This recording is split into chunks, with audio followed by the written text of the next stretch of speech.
So my name is Rachel Swadley, and I am the Victim Services Coordinator for the Project HEAL grant here at OTC.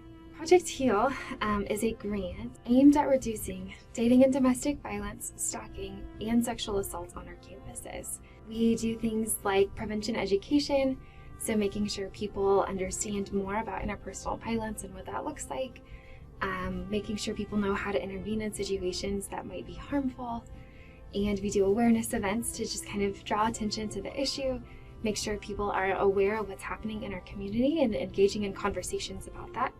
And then a large part of what we do, and specifically what I do, is providing services to students who have been impacted by interpersonal violence. So I work with students on our campuses, all of OTC's campuses. So students who have experienced that form of violence, I connect them to resources both on campus and out in the community. Financial aid, the OTC Foundation, if they're missing classes, maybe they have to testify in a hearing, or they're actively fleeing a violent situation. Things related to off-campus help. So maybe they need to find food or clothing or emergency shelter. Maybe they need an order of protection, or they need to make a report to law enforcement. I'm able to also help with those kinds of outside needs. I'm able to go off campus as needed as well. So if a student is actively making a report to law enforcement, if they are testifying in a hearing or just attending a hearing, I can go with them and be that support person so they don't feel like they are walking through that alone. Instructors are really the front line. They're more likely to know what's going on in student lives than almost anyone else on campus. And so I really hope that instructors know that there are resources available on campus, whether that's me or counseling or OTC Cares. We're not asking our instructors to be counselors. We do ask our instructors to respond empathetically and understandingly and connect students to those resources. Yeah, and that's kind of the premise of the trauma-informed approach, is that sometimes it's easy if a student isn't showing up to class or isn't turning in assignments, or they kind of zone out in class all the time. It's easy to assume that student is just not motivated, or maybe they're lazy, or they just don't care. But in reality, we know that those are also symptoms of trauma.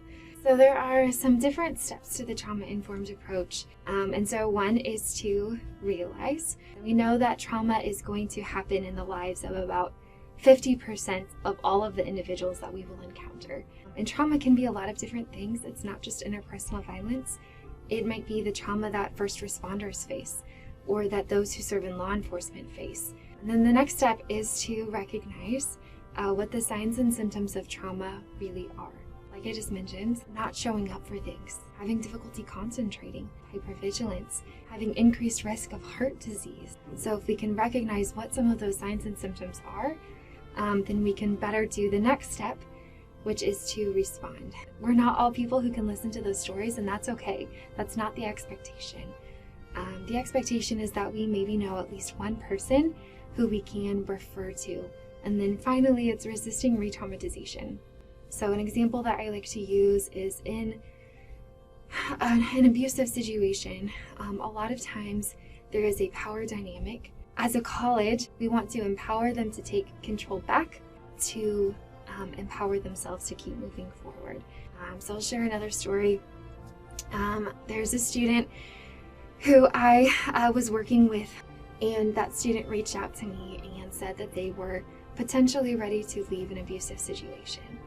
And so we did all of the kind of prep work that goes into that. We created a safety plan. We talked through, okay, does this student want to make a report? Do they want to file for an order of protection? What are they kind of looking for here? What does safety look like for them? So we made these plans, and then I kind of lost contact with that student. Several months later, I ended up hearing back from that student that they were ready again. And so once again, we did all of the prep work, and that student did end up leaving that violent situation. Sometimes at first, even though we're helping these students, it doesn't always look like we might hope that it looks like. Hopefully we can still plan for safety even if they stay within that violent relationship. One of the biggest barriers to someone leaving an abusive situation is finances. OTC is a lot of students' way out.